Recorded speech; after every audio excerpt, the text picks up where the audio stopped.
Welcome to UGC lecture series, BSc Physics Honors, Semester 6, Statistical Physics, Lecture 4. In this lecture, we are going to discuss about Gibbs Paradox, law of equipartition of energy, application of this law of equipartition of energy to specific heat and its limitation, then summary of all these concepts. Gibbs Paradox. This Gibbs Paradox is about entropy. When the entropy of two systems are calculated, or when the entropy of a mixed system is calculated, then there is a problem in calculation of this entropy. This is what this Gibbs Paradox says. To understand the Gibbs Paradox, let us recall the partition function of a perfect gas. We know the partition function can be given to all degrees of freedom, like rotational degrees of freedom, translatory degrees of freedom, vibrational degrees of freedom, electronic degrees of freedom. Like this, for each degrees of freedom, there will be a partition function. This partition function talks about the sharing of energy among the molecules of a thermal system. Mathematically, this partition function is given as Z is equal to V by h cube into 2 pi m kT power 3 by 2, where V is the volume of a perfect gas and h is Planck's constant. Then m is the molar mass of the gas, k Boltzmann constant, T temperature. So, the partition function of a perfect gas is given by this equation. Using this partition function, entropy of a perfect gas can be obtained. We know the entropy is the measure of disorderness in a thermal system.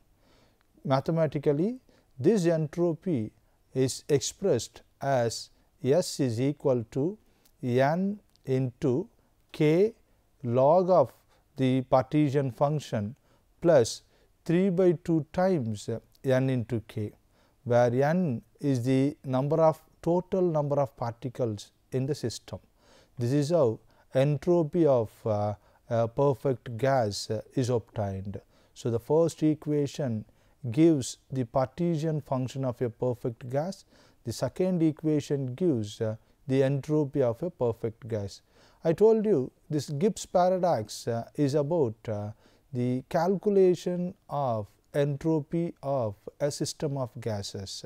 Now, substituting the value of this partition function in the entropy, the expression for the entropy of a perfect gas becomes S is equal to N into K log of V by h cube into 2 pi m k T the whole power 3 by 2 plus 3 by 2 N k.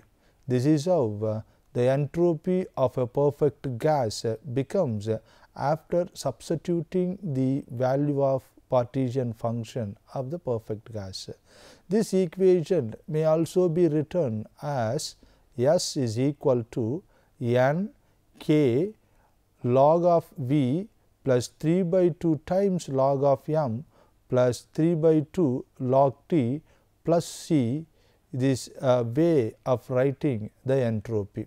Here this C is a constant including all the constant factors like h, k.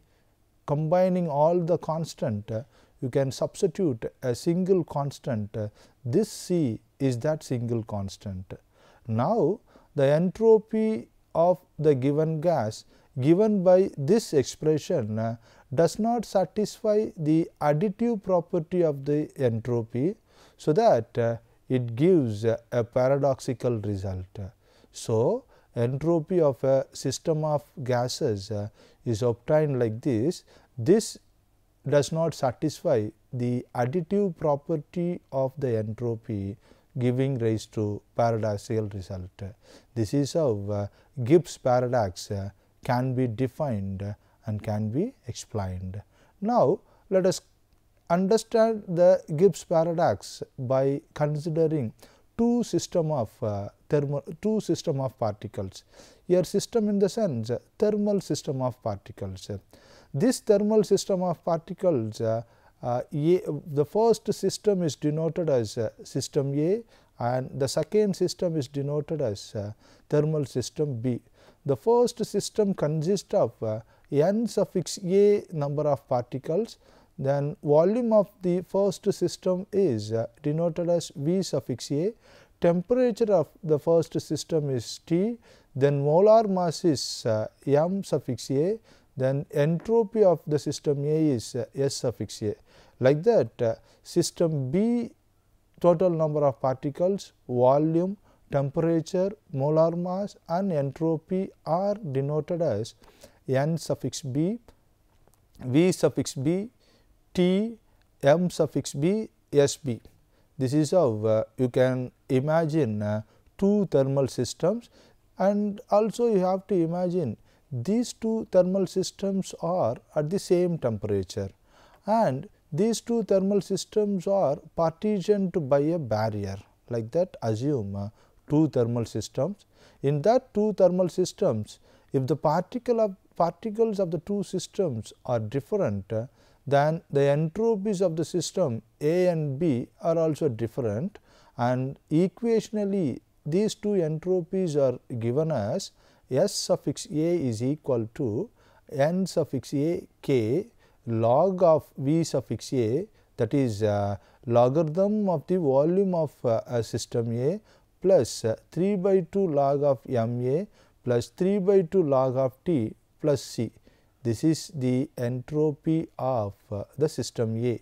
Now, entropy of the system B is given as SB is equal to NBK into log of VB plus 3 by 2 log of MB plus 3 by 2 log T plus C. This is how the entropies of the two systems are given. In these equations, this NA and NB are the total number of particles in the system. Then this MA and MB are the mass of each particle in the system. Then VA and VB are the volume of the systems A and B. So, to understand Gibbs paradox, we assumed two thermal systems named as A and B. The total number of particles in the thermal systems are NA, NB, volume of the systems are VA and VB. Both the system are at the same temperature. So, TA is equal to TB is equal to T. Then mass of each molecule of the system is MA and MB. Entropy of the system is SB, SA and SP. Now, the entropy should satisfy the additive property of the entropy. That means, if two systems are considered, each system has entropy S1 and S2, then entropy total entropy S is equal to S1 plus S2. This is the meaning of additive nature of the entropy. Now, let us check whether the system assumed satisfies the additive nature of the entropy. Now, if the partition between the system is removed and allowing the gas molecule to mix freely, then the entropy of the combined system have been given by S of AB is equal to SA plus SB. Now, substitute the values of SA and SB from here, that is equation 4.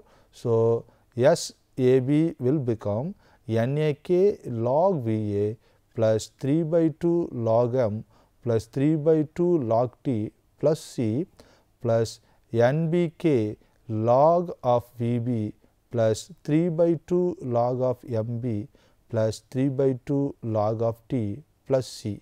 This is the equation which represents entropy of the combined system. keep this equation as equation 5. Now, if the two particles of the two systems are the same, then the volume of the two systems will become equal. For convenience, we can take or we can assume the volumes of the two systems are equal. So, V A is equal to V B is equal to V, and the number of particles, total number of particles in the systems are also same. Therefore, N A is equal to N B is equal to N. Now, the entropy of each of the individual system would be S A is equal to S B is equal to S.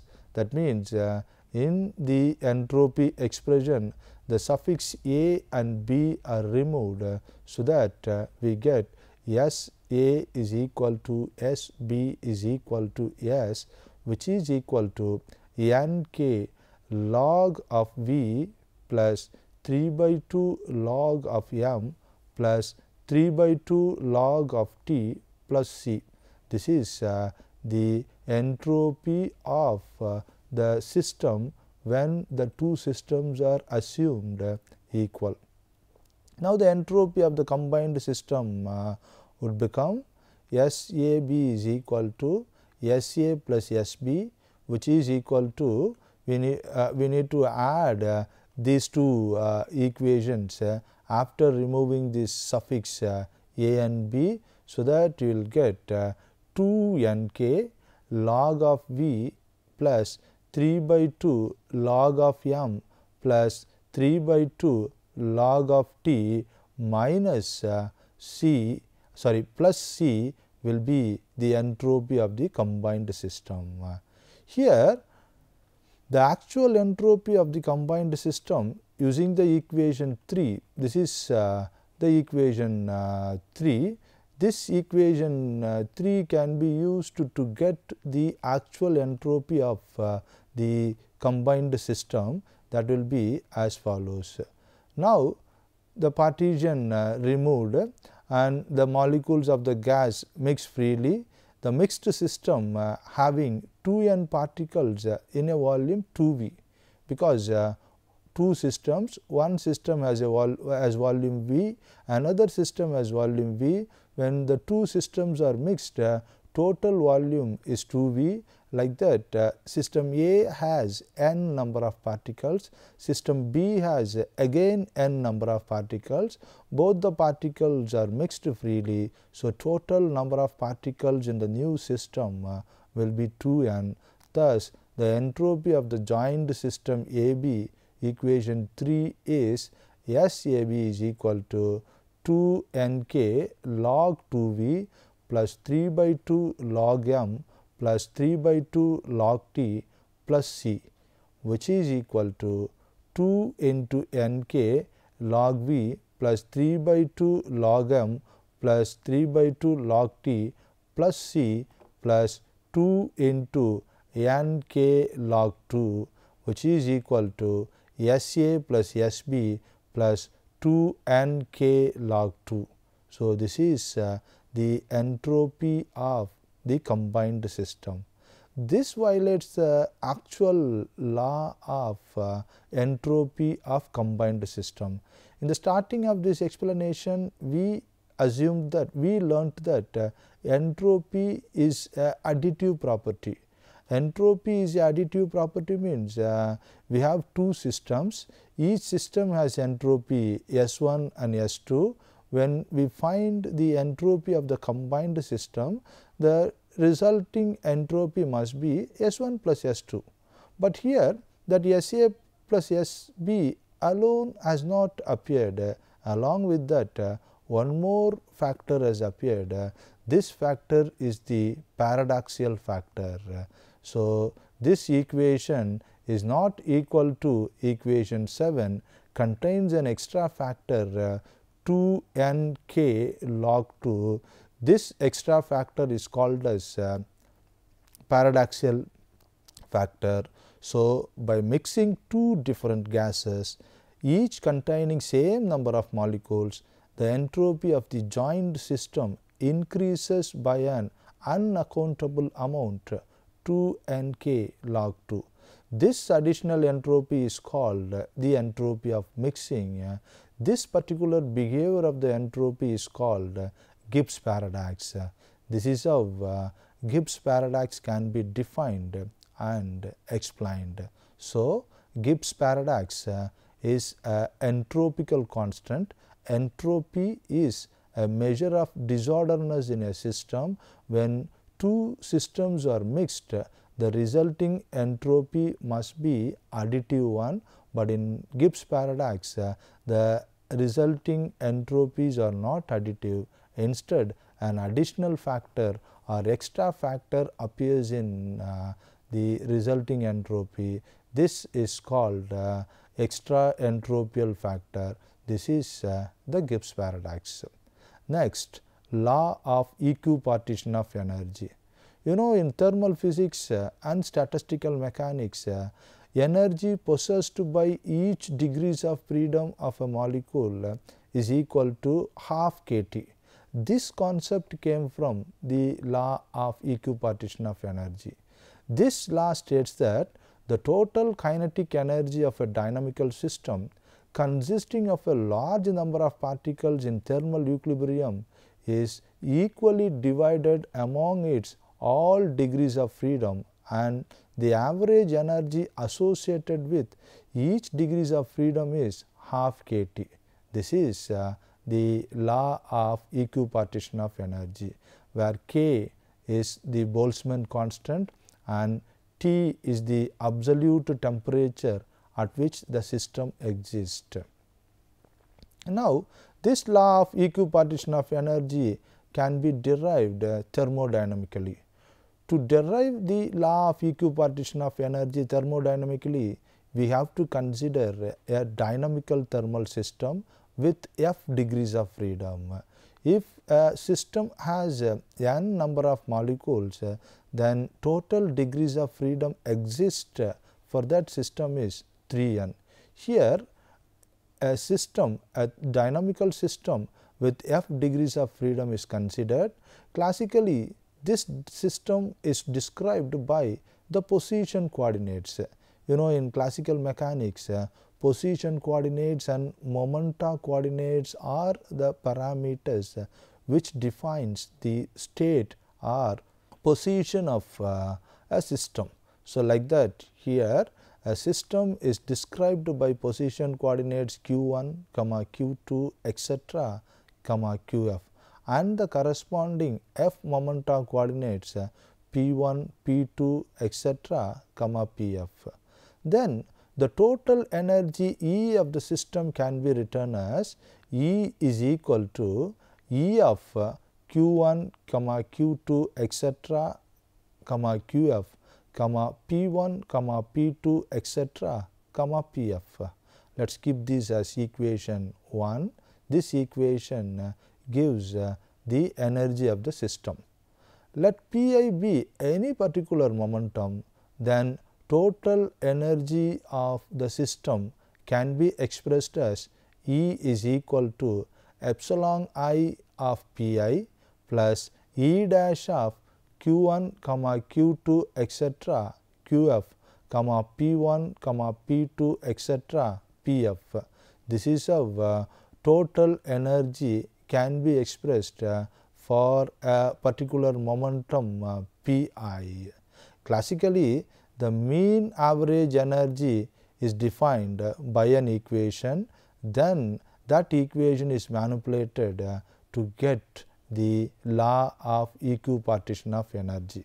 The average kinetic energy is given by epsilon bar is equal to E over n, which is equal to integral of epsilon I e power minus E by kT into dq1, dq2, etc., dqf into dp1, dp2, etc., into dpf over integral of e power minus e by kt into dq1 comma dq2 etc. into dqf into dp1 comma dp2 etc. into dpf. This is how the average mean energy is defined. Now, we know that total energy E is equal to epsilon I plus E dash, epsilon I plus E dash.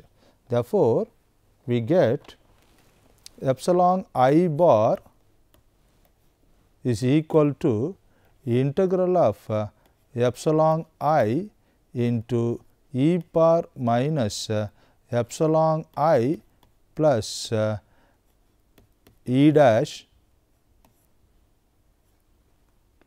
over kt into dq1 dq2 etc. dqf into dp1 dp2 etc. into dpf over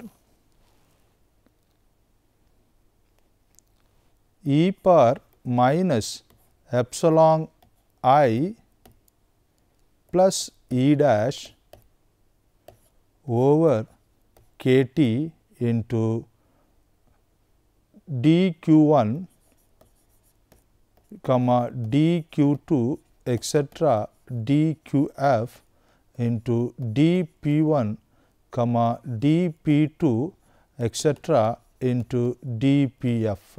This is how EI bar can be written. Then further simplification of this gives the integral containing e power minus E dash by kt extend over all the qi's and p's, that is the position coordinates and the momentum coordinates. Such a separation of integral is possible, so that we will get the expression as epsilon I bar is equal to integral of minus infinite to plus infinite epsilon I e power minus epsilon I by kt into dpi over integral of minus infinite to plus infinite e power minus epsilon I over kt into dpi. Further simplification of this gives 1 by 2 kt. Here the standard integral expressions are used. These standard integrals are common in integral calculus in mathematics. Then various mathematical manipulations are used to obtain the result 1 by 2 kt. This is how this equipartition energy is derived. Equipartition energy is derived. Now, let us come to the application of this equipartition of energy to specific heat capacity of solids. You know, the law of equipartition energy talks about the energy possessed by each degrees of freedom, which is equal to 1 by 2 kt. This can be applied to get the specific heat capacity of solids, monoatomic gases, diatomic gases and polyatomic gases. Here we are going to apply this to get the specific heat capacity of solids. You know the definition of specific heat capacity. Specific heat capacity is the amount of heat required to raise the temperature of 1 kilogram or 1 unit of substance through 1 Kelvin. This is the definition of specific heat capacity. Now, consider the atoms in a solid, and these atoms are vibrating about their mean position. So, these atoms can be assumed as an harmonic oscillator. These atoms vibrates at mean position at some temperature T. So, oscillation in one dimension can be applied here, then this oscillation in one dimension has average energy equals to 2 times half kBt. This 2 times half kBt is equal to kBt, where k suffix b is the Boltzmann constant, as here I told you that 2 times the half suffix b kBt. So, 1 half kBt is the potential energy possessed by the harmonic oscillator. Here the harmonic oscillator is the vibrating atom of a solid, and half kBt is the kinetic energy of the atom. So, in 3 dimension average kinetic energy is 3 kBt. For 1 mole of solid, total energy is equal to U is equal to 3 times n kBt, which is equal to RT, Here we note that the predictions of specific heat of solid on the basis of law of equipartition of energy are independent of temperature, because here you got half kBt and half kBt. One half kBt is the potential energy, then another is the kinetic energy. So, as we go towards the low temperature, that is as the temperature tends to 0 Kelvin, there is a pronounced departure from the value of specific heat of solids as calculated. It is seen that specific heats of substance approaches to 0 as the temperature T approaches to 0.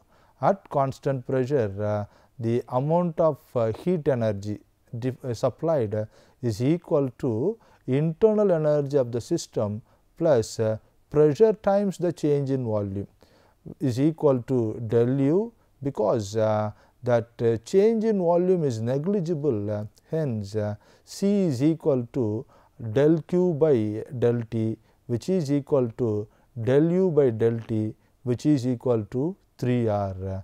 This is called as Dulong and Petit law. This is one of the application of equipartition of energy to specific heat capacity of the solids. Like this, we can find the specific heat capacity of monoatomic gas, diatomic gas and polyatomic gases. From this lecture, we learnt about the Gibbs paradox. Gibbs paradox is a problem in the additive nature of the entropy of a mixed system. We learnt how to derive the Gibbs paradox in this lecture. Then equipartition energy. Energy possessed by each degrees of freedom is equal to 1 by 2 kT is the concept given by law of equipartition of energy. Then we learnt how to apply the law of equipartition of energy to find the specific heat capacity of solids. We learnt that the specific heat C is equal to del U by del T. So, these are all the concepts we learnt from this lecture. After listening to this lecture, you can answer the following questions. What is meant by Gibbs paradox? Then state the law of equipartition of energy. State Dulong-Petit law. These are all the questions you can answer after listening to this lecture. Thank you.